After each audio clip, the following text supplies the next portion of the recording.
Une dernière propriété, si j'ai deux parties d'un ensemble, grand A et grand B, et que A soit inclus dans B. Si je considère les complémentaires, B bar et A bar, il va y avoir également une inclusion, mais dans l'autre sens. Quand on va passer au complémentaire, l'inclusion va se renverser. De même que lorsque l'on change les nombres Z de signe, on trouve un ordre qui se renverse.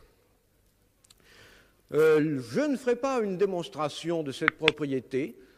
Vous pourrez la regarder sur un schéma, ou bien vous pouvez en chercher une démonstration abstraite. Je crois que la démonstration, de toute façon, est extrêmement simple et je me permets de vous la laisser découvrir. Bon, nous allons reprendre alors l'autre tableau et nous allons passer à une seconde question, c'est-à-dire celle de l'intersection de deux parties d'un ensemble.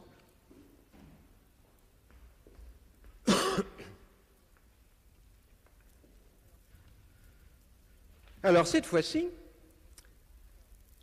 je vais choisir deux parties, grand A et grand B, d'un ensemble E, et je vais chercher à construire, à partir de ces deux parties, une troisième partie de la façon suivante.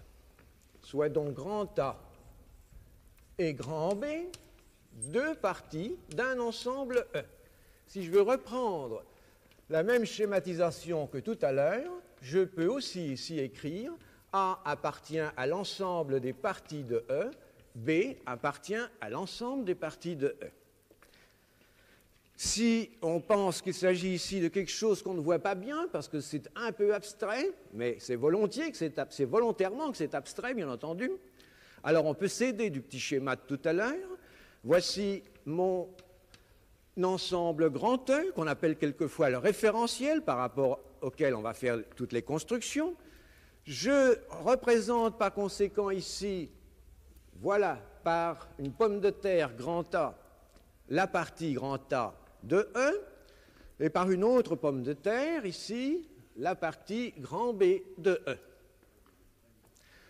Ou bien, si j'emploie ma deuxième représentation, si j'ai ici l'ensemble des parties de E, j'aurai ici un point qui représentera la partie A, un point qui représentera la partie B.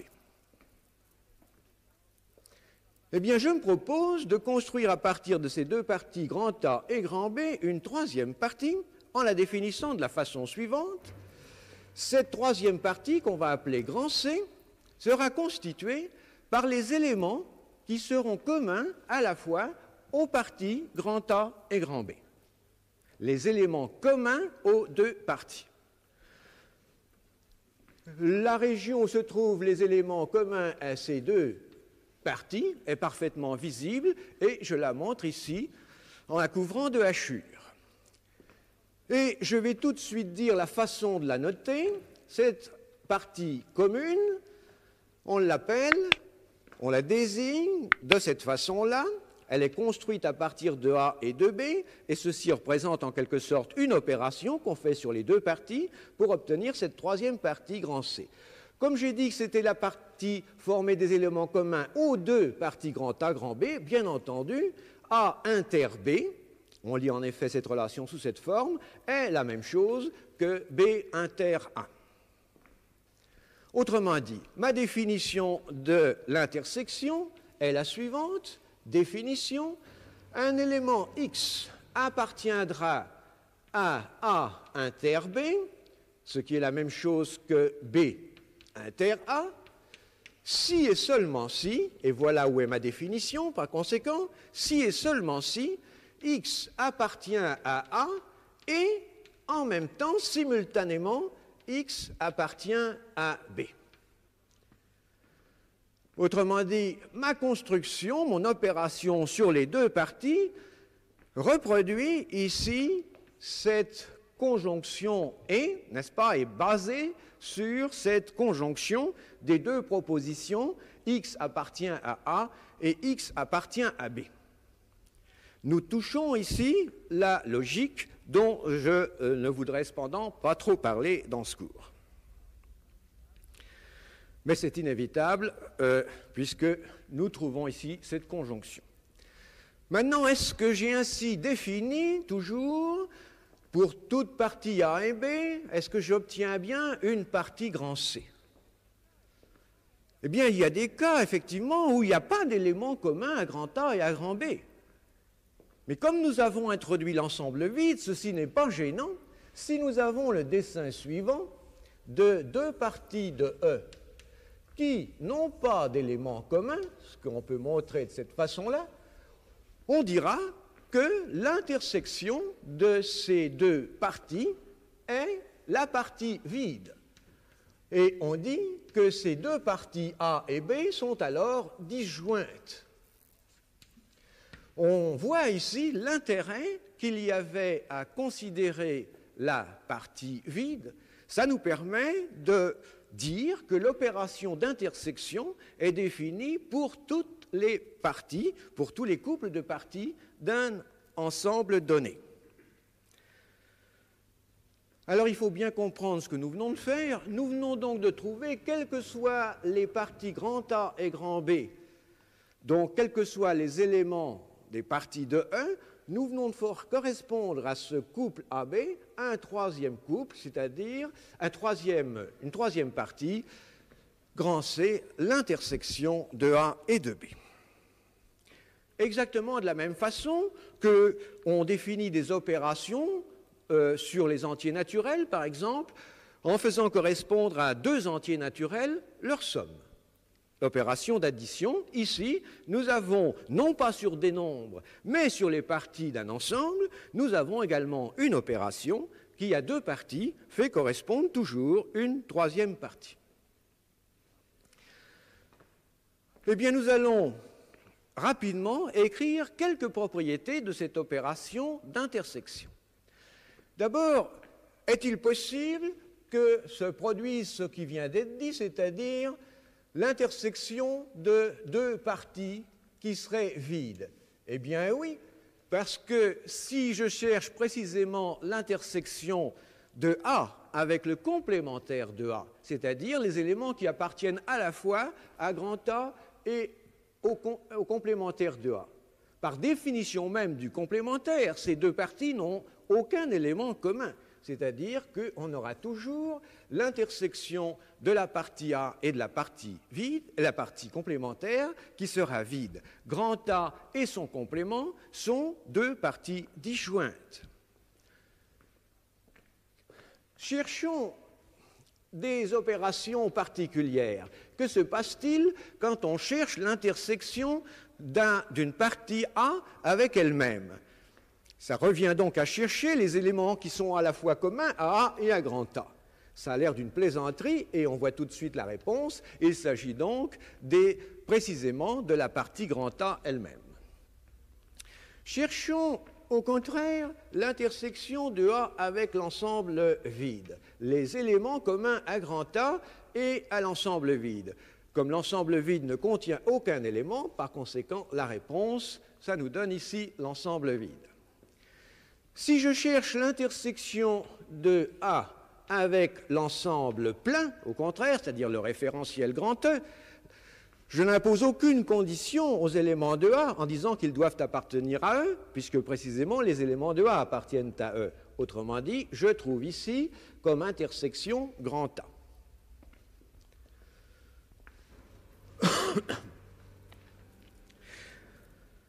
Eh bien, il y a encore une chose qui est évidente, c'est que l'intersection de A et de B, si A et B sont deux parties, étant constituées des éléments communs à A et à B, appartiennent nécessairement, en tout cas, à A. Par conséquent, l'intersection AB est inclue dans la partie A. De même, cette intersection est, de la même façon, inclue dans B, est une partie de B. Il y a alors ici une question qui se pose. On a vu des cas où l'intersection d'une partie avec une autre partie, c'était la partie initiale. Autrement dit, voici le petit problème que nous rencontrons. À quelles conditions l'intersection de A et de B, de ces deux parties AB, à quelles conditions cette intersection est-elle la partie A elle-même? Alors, un élément qui appartient à la fois à A et à B, ça doit être A lui-même.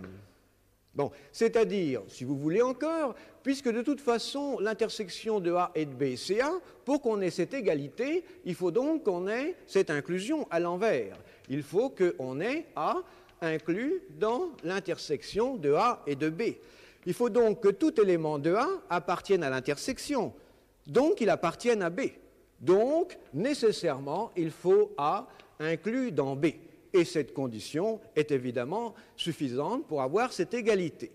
Vous voyez qu'on peut donc définir l'inclusion que voici à partir de cette égalité qui utilise l'intersection. Eh bien, il serait quand même peut-être bon, j'ai voulu très volontairement encore rester entièrement dans un domaine abstrait. Je vais donner maintenant quelques exemples concrets d'intersection de deux parties. On va prendre pour ça l'autre tableau, de deux parties d'un ensemble. Eh bien, si je reprends l'exemple concret des auditeurs, ils le méritent bien. Eh bien, prenons par exemple ces deux parties qu'on avait tout à l'heure, savoir l'auditoire féminin et l'auditoire mineur, n'est-ce pas? Grand A, c'était les auditeurs mineurs, grand B, c'était les auditrices. L'intersection de ces deux parties, on pourrait dire que ce sont des jeunes filles, mais elles sont peut-être mariées bien que mineures, ça sera évidemment les auditrices qui sont mineures. Si je reprends maintenant un exemple avec l'ensemble des entiers naturels, je vais aller regarder, je vais prendre comme partie l'ensemble des nombres multiples de 2, les nombres pairs, et l'ensemble des multiples de 3. L'ensemble des multiples de 2, c'est-à-dire 0, 2, 4, 6, etc. L'ensemble des multiples de 3, c'est-à-dire 0, 3, 6, etc. On peut peut-être même donner ici une véritable représentation et pas seulement une simple image, en portant sur une droite, avec une longueur unité, en allant marquer ces points qui sont à une distance 2, 4, etc., 6 de l'origine, et on voit alors ici justement tous les nombres pairs qui sont représentés par ces points. C'est mieux ici, n'est-ce pas, qu'une image grossière. Ce n'est pas de l'imagerie, c'est une véritable représentation des nombres pairs. Si je représente de la même façon les multiples de 3, je trouverai donc 0, et puis ici 3, puis 6. Il est évident qu'après, où rien n'est marqué, on va retrouver ce qu'on avait obtenu entre 0 et 6. C'est-à-dire que pour lire l'intersection des deux parties, je peux me borner à regarder ce qui se passe au départ, ici. Eh bien, les éléments communs, je vois ici 0, et puis décalé de 6, évidemment, le prochain élément commun, ça sera 12. Autrement dit, les nombres qui sont à la fois multiples de 3 et de 2, ce sont les multiples de 6, ce que je peux écrire de cette façon-là. Là aussi, je pose à mes auditeurs le petit problème suivant. Considérons A et B étant deux entiers naturels donnés, considérons les multiples de A et les multiples de B. Quelle est l'intersection de ces deux parties? Il ne faudra pas croire que ça sera aussi simple que dans mon exemple et que ça sera les multiples de AB. Vous allez voir surgir, en examinant la question d'un peu près, en commençant par des exemples, si vous voulez, vous allez revoir surgir un petit peu d'arithmétique. Eh bien, étant donné deux parties A et B, nous avons maintenant une suite d'alternatives. je reconsidère donc deux parties, grand A et grand B, d'un ensemble E. Étant donné un élément X de E, il y a une première alternative, à savoir, ou bien X appartient à A, ou bien X n'appartient pas à A, c'est-à-dire appartient au complémentaire de A. Mais si nous classons en quelque sorte les éléments de l'ensemble par rapport à ces deux parties, nous allons maintenant, en faisant intervenir la seconde partie, avoir un nouveau classement possible, ou bien ces éléments qui appartiennent à A appartiennent aussi à B, autrement dit, nous allons trouver ici l'intersection, les éléments qui appartiennent à l'intersection de A et de B, ou bien nous avons des éléments de A, mais qui n'appartiennent pas à B, par conséquent qui appartiennent au complémentaire de B, c'est-à-dire à l'intersection de A et de son complémentaire. De la même façon, ici, nous trouvons des éléments du complément de A et de B, ou bien des éléments du complément de A, mais qui n'appartiennent pas à B, donc qui appartiennent au complément. Voyez-vous, par rapport à deux parties données d'un ensemble, nous trouvons donc ici les quatre possibilités suivantes. On peut représenter tout ça par un petit dessin, c'est ce que je vais montrer ici.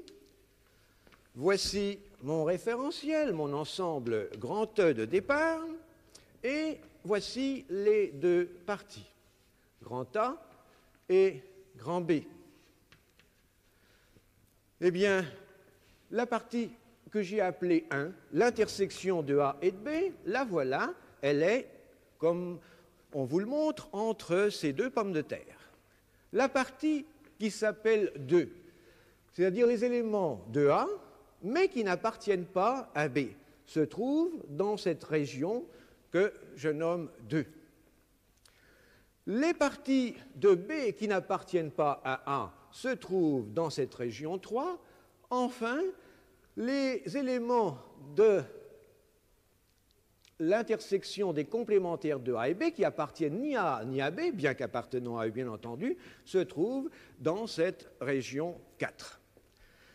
Ainsi, à partir des deux sous-ensembles grand A et grand B, on trouve un fractionnement de l'ensemble initial en 4 parties qui sont évidemment 2 à 2 disjointes. Si je reprends mon exemple d'il y a quelques instants, si je prends comme ensemble E les auditeurs, si je prends comme partie A les auditeurs mineurs, comme partie B les auditrices ou auditeurs féminins, nous avons dit il y a quelques instants que l'intersection de A et de B, c'était donc les auditrices mineures, que représentent par exemple les éléments de la partie 4. Les éléments de la partie 4, c'est-à-dire les auditeurs qui ne sont pas mineurs, donc majeurs, et qui ne sont pas féminins, qui sont donc des auditeurs masculins. Ici, cette partie 4, c'est l'ensemble de tous les auditeurs masculins. Je n'analyserai pas chacune de ces 4 parties. Mais je remarquerai une chose, je remarquerai donc que, étant donné 2 parties grand A et grand B, je peux faire correspondre et ranger dans un certain ordre. C'est ce qu'on appelle aussi un couple de parties. Je peux faire correspondre à ce couple de parties certaines parties de l'ensemble E qui ont été mises en évidence, savoir l'intersection AB, ou bien l'intersection de A et du complément de B, ou bien l'intersection de A bar et de B, ou enfin l'intersection de A bar et de B bar. C'est-à-dire que j'ai en réalité défini 4 opérations qui, étant donné un couple de parties mis dans un certain ordre, me fait correspondre pour une première opération cette intersection. Ici, j'ai une seconde opération pour laquelle on pourrait donner un nom particulier, ce que je ne ferai pas pour ne pas compliquer les choses pour l'instant, mais enfin, il porte un nom, elle porte un nom particulier, n'est-ce pas, cette seconde opération. Et puis, de même, ici, une troisième et une quatrième opération.